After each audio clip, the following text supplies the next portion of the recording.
వాక్యాన్ని చదువుకుందాం. అపోస్తుల కార్యాల గ్రంథము 20వ అధ్యాయము 28వ వచనం. దేవుడు తన స్వరక్తమిచ్చి సంపాదించిన సంగమును కాయుటకు పరిశుద్ధాత్మ మిమ్ములను దేని యందు అధ్యక్షులుగా ఉంచెనో ఆ యావత్తు మందను గూర్చియు మీ మట్టుకు మిమ్మును గూర్చియు జాగ్రత్తగా ఉండుడి.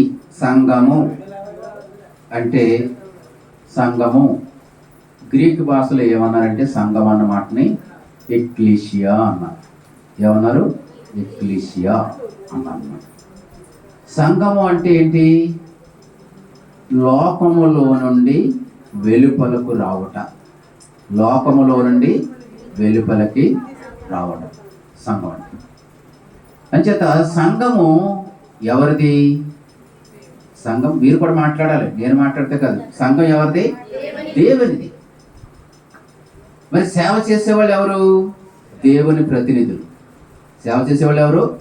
దేవుని ప్రతినిధులు. అంటే దేవుడు ఏర్పాటు చేసుకున్నవాడు.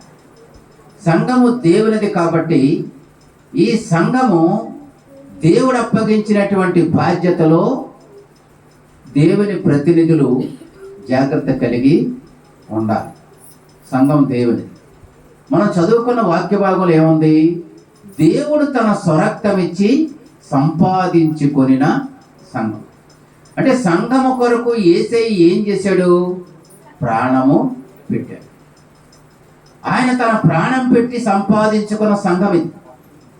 కానీ దురదృష్టం ఏంటంటే ఈ రోజుల్లో సంఘములలో, చెప్పండి, సంఘములలో దైవికమైన విధానము లోపిస్తూ ఉంది. లోక సంబంధమైనటువంటి విధానం ఎక్కువైపోతూ ఉంది. దైవికమైనటువంటి, చెప్పండి, భక్తి తక్కువైపోతూ ఉంది. అంటే దేవునికి మనము దుఃఖము కలిగించేవారుగా ఉండకూడదు. దేవునికి బాధ కలిగించేవారుగా మనము ఉండకూడదు. అందుచేత మనం అందరము కూడా దేవుని సంఘములో ఉన్నవారు. మనం అందరం కూడా దీన్ని ఏమంటారంటే స్థానిక సంఘం. అందుచేత సంఘము దేవునిది అని ఎరిగి, సంఘము కొరకు దేవుడు తన ప్రాణం పెట్టాడు అని ఎరిగి, సంఘములో మనం ఎలా మసులుకోవాలి, సంఘములో మనం ఎలా జీవించాలి. మత్తయి సువార్త 16వ అధ్యాయం 18వ వచనంలో పేతురు గారితో యేసయ్య ఈ మాట చెప్తున్నాడు. నీవు పేతురువు, ఈ బండ మీద నా సంఘమును కట్టుదును, పాతాళలోక ద్వారములు దాని ఎదుట నిలువనేరవని నేను మీతో చెప్పుచున్నాను. దేవునికి స్తోత్రం కలుగునుగా. హల్లెలూయా. అంచేత దేవుడు అంటున్నాడు, యేసయ్య చెప్తున్నాడు పేతురు గారితో, ఓ పేతురు, ఈ బండ మీద నా సంఘమును కడతాను, పాతాళలోక ద్వారములు దాని ఎదుట నిలువనేరవు అని చెప్తున్నాడు. అంచేత సంఘమును కట్టింది ఎవరు? దేవుడే. సంఘము కొరకు ప్రాణం పెట్టింది ఎవరు? దేవుడే. అందుచేత దేవుని పిల్లలుగా సంఘములో మనం ఎలా ఉండాలి? దేవుని సంఘము కదా, దేవుడు తన స్వరక్తమిచ్చి సంపాదించుకున్న సంఘము కాబట్టి మన అందరి కొరకు యేసుక్రీస్తు ప్రభు వారు ఏం చేశారు? రక్తము కార్చి ప్రాణం పెట్టి ఆయన సమాధి చేయబడి 3వ రోజు సజీవుడిగా తిరిగి లేచాడు. ఆయన దేవుడు కాబట్టి దేవునికి స్తోత్రం కలుగునగా. ఆయన ఏర్పరచుకున్న సంఘములో ఆయన మనల్ని అందరినీ ఏర్పరచుకున్నారు కాబట్టి ఆయన సంఘములో మనం ఎలా ఉండాలని దేవుడు కోరుకుంటున్నాడు. చదువుతాం చూడండి. ఎఫెసీ పత్రిక 5వ అధ్యాయం, ఎఫెసీ పత్రిక 5వ అధ్యాయము 27వ వచనాన్ని చదువుతాం చూడండి.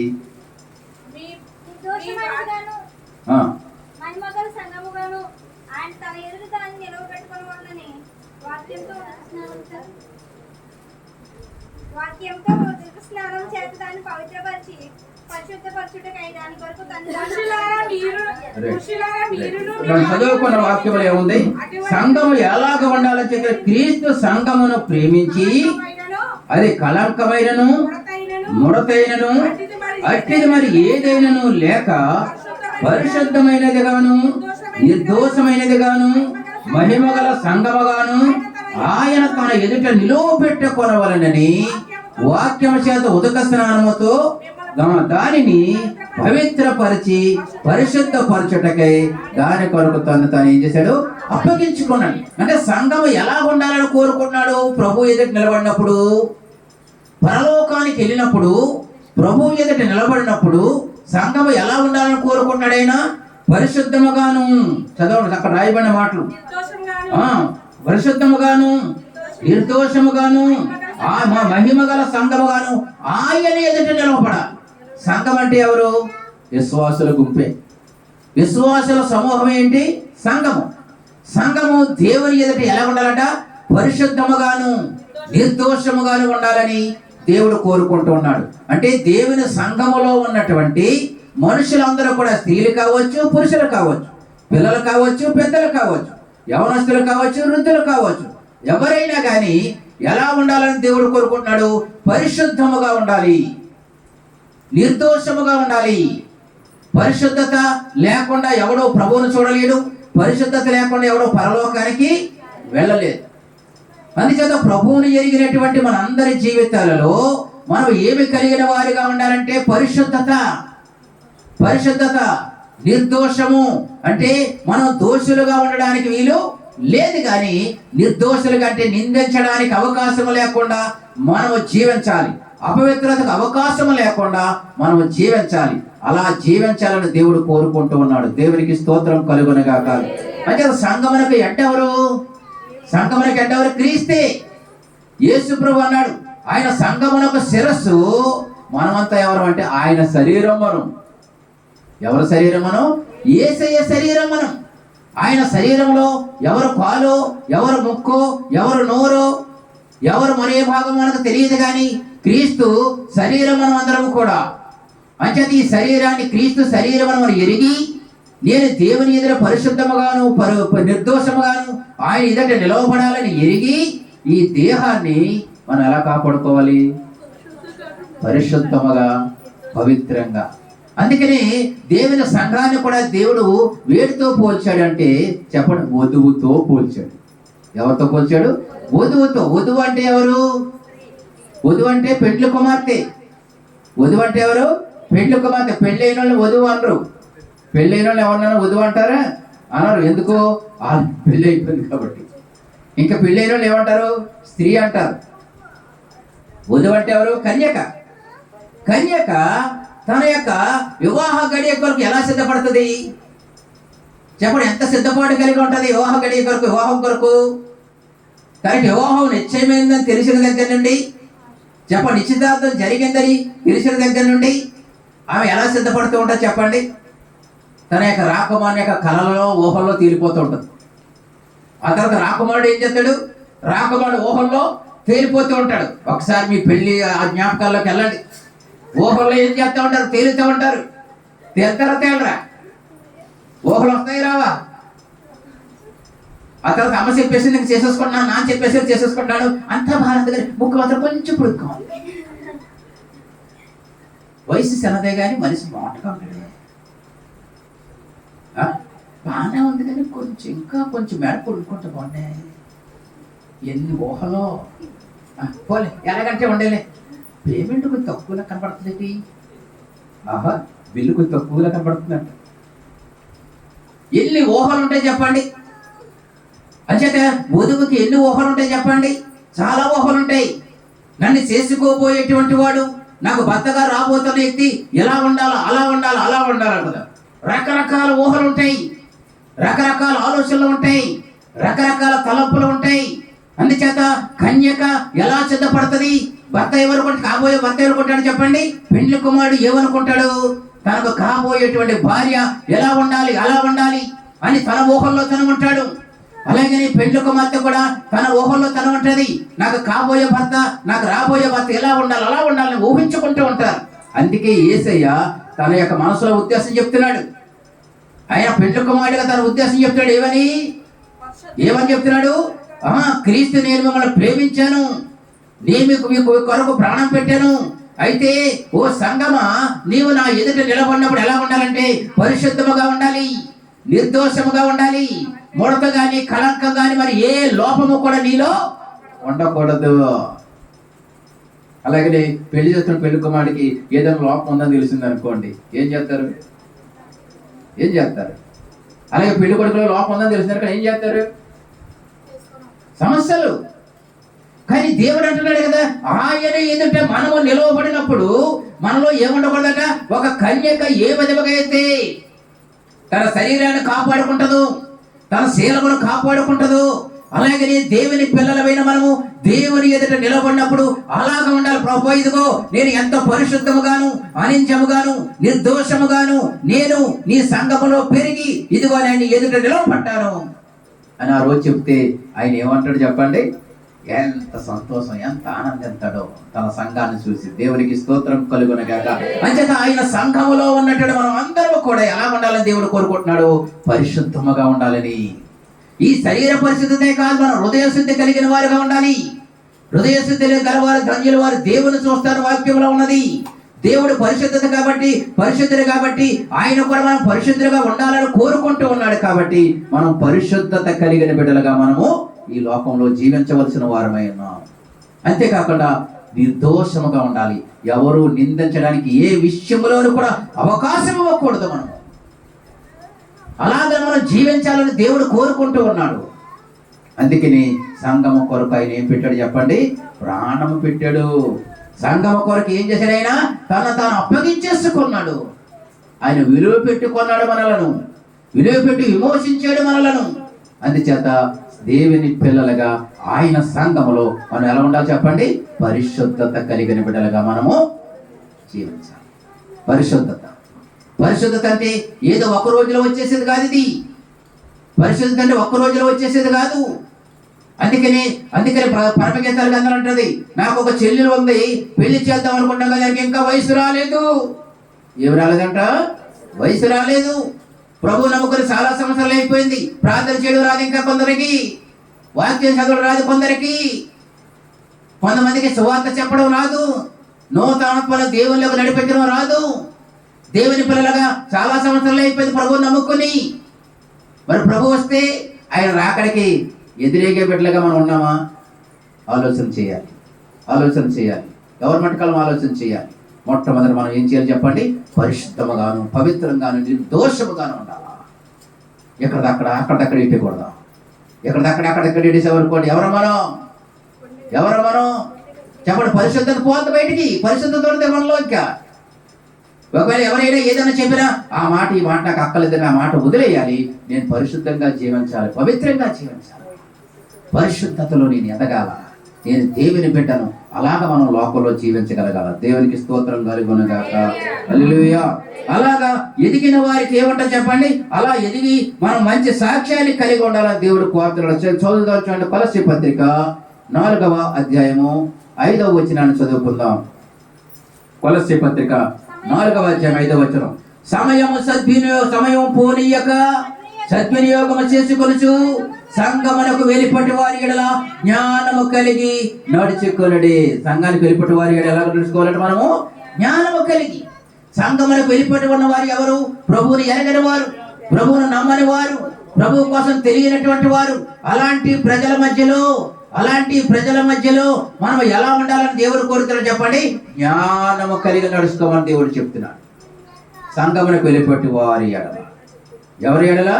సంఘమునకు వెలిపటి వారి ఎడల అలాగ ఉండమని దేవుడు మనల్ని కోరుతూ ఉన్నాడు. దేవునికి స్తోత్రం కలుగునగాక. హల్లెలూయా. అంచేత ప్రభువుని ఎరిగినటువంటి మనందరి జీవితాలలో కూడా మనము ఎలాగ ఉంటున్నామో మన మట్టుకు మనమే ఆలోచన చేయవలసిన వారమే ఉన్నాం. దేవునికి మహిమ కలుగునగాక. హల్లెలూయా. అంచేత ఇంకా ఎలా ఉండాలి మనం దేవుడు కోరుకుంటున్నాడు చెప్పండి? సంఘమునకు వెలిపటి వారి జ్ఞానము కలిగి ఉండాలి, మంచి సాక్ష్య జీవితాన్ని కలిగిన వారిగా మనము ఉండాలి. ఎప్పుడైతే మనకు సాక్ష్యం ఎప్పుడు వస్తుందో చెప్పండి? మనం పరిశుద్ధముగాను పవిత్రముగాను నిర్దోషముగాను మనం జీవిస్తూ ఉన్నప్పుడు మనకు ఒక మంచి పేరు వస్తుంది. అది దేవుడు ఇస్తాడు మనకి. అది అంచేత దేవుని పిల్లలుగా దేవుని సంఘములో మనం ఎలా ఉండాలి అంటే పరిశుద్ధతకి మనం ప్రాముఖ్యత ఇవ్వాలి. మనం ఆరాధించే దేవుడు పరిశుద్ధుడైన, పాపము లేనివాడు, ఆయన పరిశుద్ధముగా ఈ లోకములో పుట్టినటువంటి వాడు, పరిశుద్ధముగా జీవించినటువంటి వాడు, పరిశుద్ధముగా ఆ పరిశుద్ధమైన రక్తాన్ని మనందరి కొరకు శిలువ మీద కాచినటువంటి వాడు. ఆయన పిల్లలుగా మనము మంచి సాక్ష్యాన్ని కలిగి ఉండాలి అని ప్రభు కోరుతూ ఉన్నాడు. దేవునికి స్తోత్రం కలుగునుగాక. అంచెల పరిశుద్ధముగా జీవించాలి. రెండవదిగా సాక్ష్యము కలిగిన వారిగా మనము జీవించే బిడ్డలుగా మనము ఉండగలగాల. దేవునికి స్తోత్రం కలుగునుగాక. హల్లెలూయా. అంతేకాకుండా మనం ఎలాగ ఉండాలి అంటే సత్యమును అనుసరించే వారిగా ఉండాలి. చదువుతాను చూడండి. తిమోతికి రాసినటువంటి మొదటి పత్రిక 3వ అధ్యాయము 15వ వచనం చదువుకుందాం. అయినను నేను ఆలస్యము చేసిన ఎడల జీవము గల దేవుని సంఘములో జనులేలాగు ప్రవర్తింపవలను అది నీకు తెలియవల్లని ఈ సంగతులు నీకు రాయిస్తున్నాను. ఈ సంఘము సత్యమునకు స్తంభమును ఆధారమునై ఉన్నది. అంచేత సంఘము ఏమి కలిగి ఉండాలని దేవుడు కోరుతున్నాడు చెప్పండి? సత్యము. సంఘము సత్యమును కలిగి ఉండాలి. సంఘములో ఉన్నవారు కూడా సత్యమును అనుసరించేవారుగా ఉండాలి. అంచేత అసత్యాన్ని అనుసరించేవారుగా ఉండకూడదు. అసత్యము చెప్పేవారుగా మనం ఉండడానికి వీలు లేదు.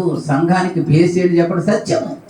మనం ఆరాధించే దేవుడు సత్యవంతుడైన ఆయన సత్యము కలిగిన వాడు. మనం వింటున్న మాటలు సత్యము, పరిశుద్ధాత్ముడు సత్యము, తండ్రి అయిన దేవుడు సత్యము. అందుచేత ప్రభువుని ఎరిగినటువంటి మన అందరి జీవితాలలో కూడా మనం సత్యమును అనుసరించే వారిగా ఉండాలని దేవుడు కోరుకుంటూ ఉన్నాడు. అంచేత ఏమనుసరిస్తున్నాం మనం? సత్యం అనుసరించేవాడు ఏం చెప్తాడు? నిజమే చెప్తాడు. సత్యం అనుసరించేవాడు అబద్ధం చెప్పాడు, నిజమే చెప్తాడు. సత్యం అనుసరించేవాడు తనను తాను కాపాడుకుంటాడు. సత్యమును అనుసరించేవాడు దేవుని భయమ కలిగిన వాడుగా సమాజంలోను సంఘములోను ఎదుగుతూ ఉంటారు. దేవునికి మహిమ కలుగునుగాక. అంచేత మనం ఏం అనుసరించాలో చెప్పండి? సత్యమును. కొంతమంది పేరు పెట్టుకుంటారు సత్యము అని. ఏం పేరు పెట్టుకుంటారు? సత్యము. పేరు ఉన్నారు ఎప్పుడైనా ఇలాంటి పేరు కలిగినాడు? ఎందుకు పెట్టారు ఆ పేరు? అది నా పేరు ఎందుకు కలిగిన? సత్యమును అనుసరించాలి అని. సత్యం ఎవరు? యేసయ్యే. సంఘానికి బేస్ ఏంటి? యేసయ్యే. అందుచేత దేవుని పిల్లలుగా మనం ఏమి కలిగిన వారిగా ఉండాలంటే సత్యమును అనుసరించే వారిగా మనం ఉంటే మనకు మేలు కలుగుతుంది, దేవునికి మహిమ కలుగుతుంది. అందుచేత దేవుని సంఘములో ఉన్నటువంటి మనం అందరం కూడా పరిశుద్ధముగాను పవిత్రముగాను నిర్దోషముగా జీవిస్తూ సత్యమును అనుసరిస్తూ సంఘమునకు వెలుపటి వారి ఎడల చెప్పండి మంచి సాక్ష్య జీవితాన్ని కలిగిన వారిగా మనము ఉండాలి. సాక్ష్యం లేకపోతే మనం ఎన్ని చేస్తున్న ఉపయోగం ఏమీ లేదు. మన ఎదురుగా మనుషులు ఏం మాట్లాడుతున్నదో మనకు ముఖ్యం కాదు. మనం లేని సమయంలో మన కొరకు ఏం మాట్లాడుకుంటున్నారో అన్నదే చాలా ముఖ్యం. మన ఎదురుగా ఉన్నని చెప్పండి దుర్మార్గుడిని పొగుడుతారు. అవునా కదా చెప్పండి?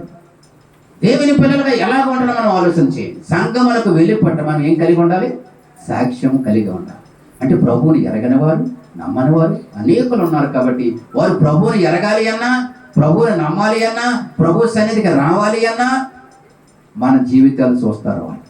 అందుకనే సాక్ష్యం మనకు చాలా అవసరం. సాక్ష్యము అనేకులను ప్రభువు దగ్గరికి తీసుకుని రాగలుగుతుంది. దేవునికి స్తోత్రం కలుగునుగాక. అంచేత సంఘము ఎలాగ ఉండాలి? సంఘము సాక్ష్యము కలిగి ఉండాలి. సంఘం పరిశుద్ధత కలిగి ఉండాలి. సంఘము నిర్దోషముగా ఉండాలి. సంఘము చెప్పండి పవిత్రముగా ఉండాలి. సంఘము సాక్ష్యము కలిగి ఉండాలి. సంఘము సత్యమును అనుసరించే సంఘముగా ఉండగలగాలి. ఇంకా సంఘాన్ని గురించి మరికొన్ని మాటలు మనం విందాం. చూడండి, ఆయన పరిచర్య చేసే బిడ్డలుగా మనము ఉండాలి. ఏం చేయాలి? పరిచర్య చేసేవారిగా మనం ఉండాలి. పరిచర్య అంటే ఏంటి చెప్పండి? ఓడడమే కాదు పరిచర్య అంటే.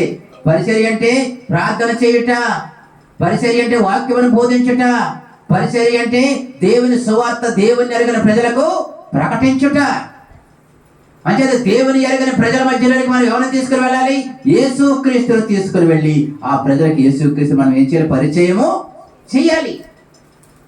ఆ పరిచయం చేసేటప్పుడు మనల్ని ఎరిగిన వారైతే మన సాక్ష్య జీవితాన్ని చూస్తారు వాళ్ళు. అంచేత యేసుక్రీస్తును ప్రకటించే బిడ్డలుగా మనం ఉండాలి. దేవుని సువార్త చెప్పే సంఘముగా మనం ఉండాలి. దేవుని సంఘము సువార్త ప్రకటించాలి.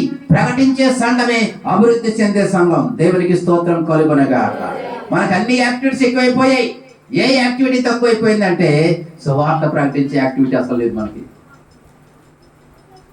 అందుచేత ఇక్కడి నుంచి వారానికి ఒక్క రోజైనా ఏం చేయాలంటారు సీల్ గారు? వారానికి ఒక్కరోజైనా ఏం చేయాలి? సువార్త ప్రకటించాలి. మనం తెలుసుకున్న సత్యము ఇతరులకు మనం ఏం చేయాలి చెప్పండి? చెప్పాలి వద్దా? మనం తెలిసిన సత్యం ఇన్ని సంవత్సరాలుగా మనం ఆరాధిస్తున్న దేవుడికి వచ్చి ఒక్కరికైనా చెప్పారా? ఒక్కరినైనా దేవుళ్ళలోకి తీసుకుని వచ్చామా? ఆలోచన చేయండి. దేవుని పిల్లలుగా మనం ఏం చేస్తున్నాం ఆలోచన చేయండి. 24 గంటల సమయంలో ఒక్కరికైనా యేసుక్రీస్తుని గురించి మనం చెప్తున్నామా? ఒక్కరి గురించైనా యేసుక్రీస్తుని గురించి పరిచయం చేస్తున్నామా? లోకంలో చాలా మంది కష్టాల్లో ఉన్నారు, శ్రమల్లో ఉన్నారు, బాధల్లో ఉన్నారు, బలహీనతల్లో ఉన్నారు. ఏ మనిషి కూడా పైకి మనిషిలా కనబడుతున్నాడే కానీ కదిపిస్తే ఎన్ని చెప్తున్నారు అర్థం అవుతుంది ఆ సమస్యలు. ఏం చేస్తున్నాం మనం వెళ్ళి ఏం చేయక్కర్లేదు. యేసుక్రీస్తు కోసం 4 మాటలు చెప్పి ప్రార్థన చేశారండి, వాళ్ళకి ఏదన్నా మేలు కలిగింది అనుకోండి, వారు కూడా చెప్తారు, మీతో పాటు దేవుడి మందిరానికి వస్తారు. ఈ సంవత్సరం మనం ఆత్మలను సంపాదించే సంవత్సరంగా మనకు ఉండాలి. దేవునికి స్తోత్రం కలుగునుగా. హల్లెలూయా. అంచేత ఈ సంవత్సరంలో ఒక్కొక్కరు చెప్పండి, ఒక్కొక్క మంచి తీర్మానం చేసుకుని ఒక తీర్మానం చేసి ఆ తీర్మానంలో మనం నిలిచి ఉంటూ ఆ తీర్మానాన్ని నెరవేర్చుకోవడానికి మనం ప్రయత్నం చేసేవారు. ఏటా తీర్మానం అంటే మనం దేవుణ్ణి ఎరగని ప్రజలు అనేకులు ఉన్నారు. అనేకులకు యేసుక్రీస్తుని గురించి మనం ఏం చేయాలి? పరిచయం చేయాలి. వారి కొరకు ప్రార్థన చేయాలి. ఈ సమయంలో అడుగుతున్నాను, ఈ సంవత్సరం కొత్త వారిని ఒక్కరినైనా దేవుని మందిరం తీసుకొని వస్తానన్నవాడు చేతులెత్తాను. ఈ సంవత్సరంలో కొత్త వాళ్ళని ఒక్కరినైనా తీసుకొస్తానన్నవాడు, కొత్త వాళ్ళని దేవుని మందిరం తీసుకొస్తానన్నవాడు. కనీసం మా ఇంట్లో వాళ్ళైనా తీసుకొస్తానన్నవాడు చేతులెత్తాను. మా ఇంట్లో ఉన్న వాళ్ళని తీసుకొస్తాను. ఉన్నాయా చేతులు? 2 ఉన్నాయా? 1 ఉన్నాయా? ఒక చెయ్యి కూడా పైకి లేకట్లేదు. చేతులు ఎత్తిన వాళ్ళకి చప్పట్లు కొట్టండి.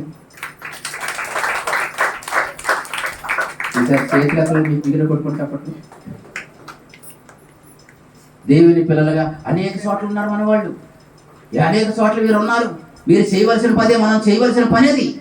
దేవుని పిల్లలుగా సంఘముగా మనం చేయవలసిన పని మనం చేస్తే ప్రభువు చేయవలసిన పని ప్రభువు చేస్తాడు. అందుచేత ఈ పని గొప్పది, ఈ పని గొప్పది. సంవత్సరాల తరబడి మన పనులే చేసుకుంటున్నాం, మరి దేవుని పని చెయ్యాలిగా. అందుకే ఏమంటున్నాడు? ఫిలిప్పీ పత్రిక 2వ అధ్యాయము 4వ వచనంలో అక్కడ రాస్తూ ఉన్నాడు. చదవండి, ఆ మాటలు చదువుతాను చూడండి.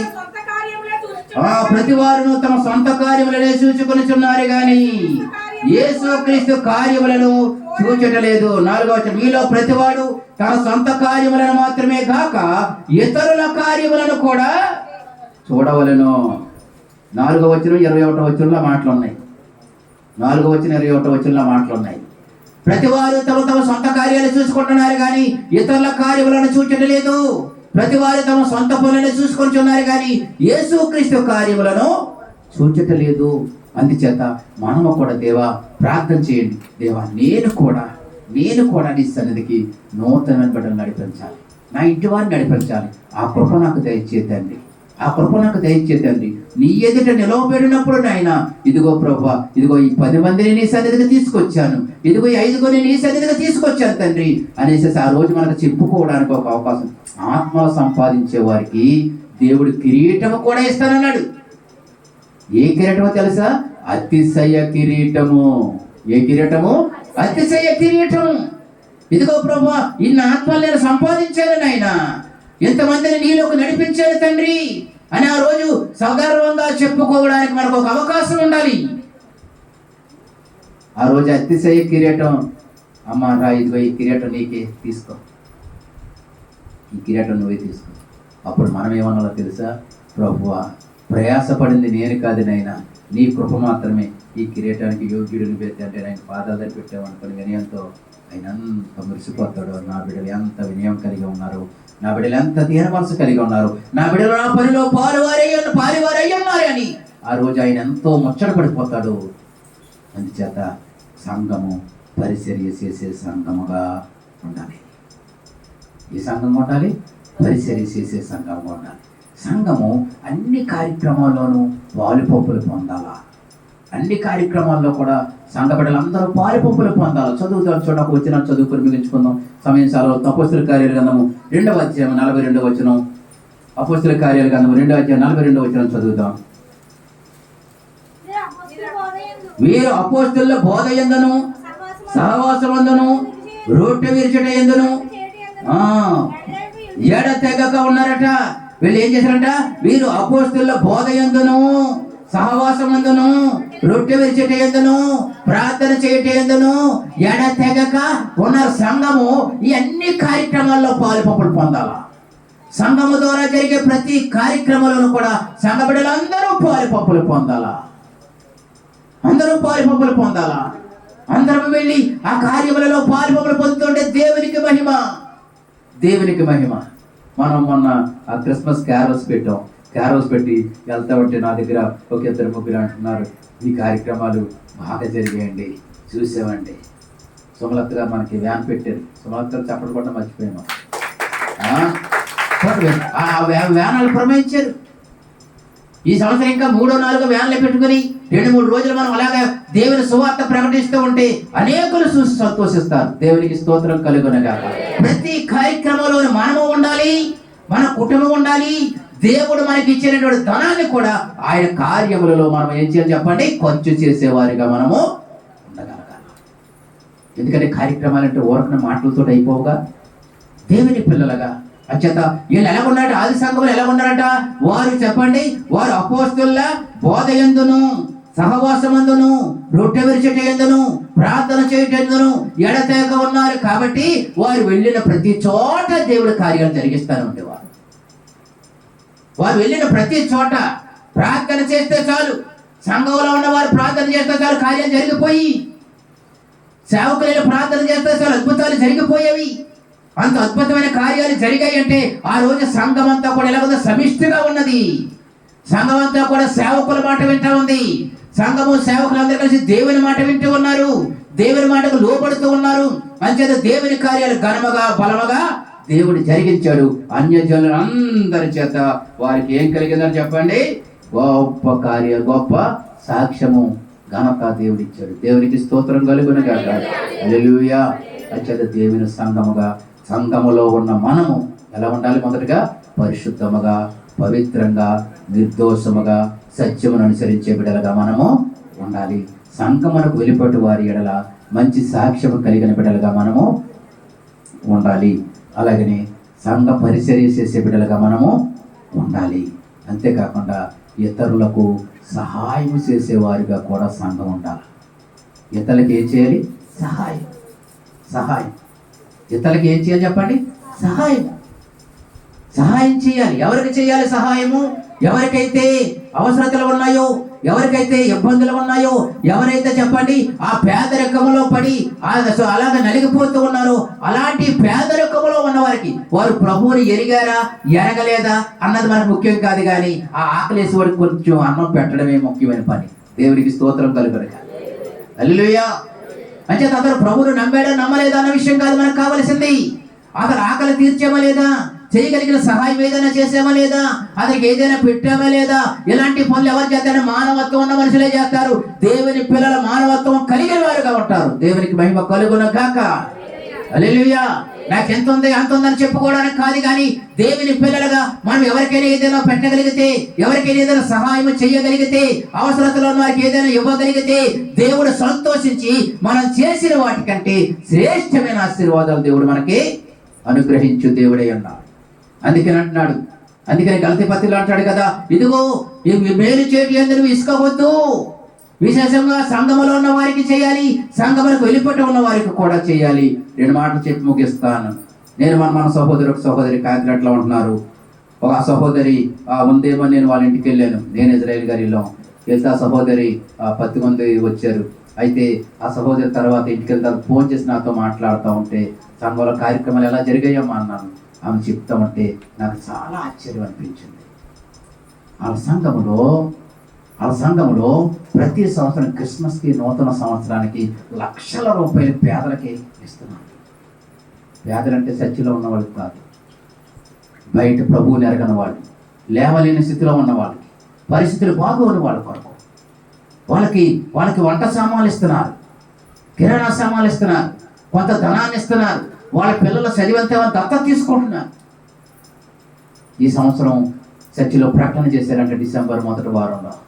ఈ సంవత్సరం కూడా మనం కొంతమందికి సహాయం చేద్దాం. ఎవరైనా ముందుకు వస్తారా అని సహాయం చేస్తే నేను 10,000 ఇస్తాను, నేను 20,000 ఇస్తాను, 30,000 ఇస్తాను, 50,000 ఇస్తాను అని ఆ సంఘం వాళ్ళందరూ ముందుకు వస్తే వాళ్ళందరూ ముందుకు వచ్చి ఇచ్చిన డబ్బులు 6,60,000. ఎంత? 6,60,000.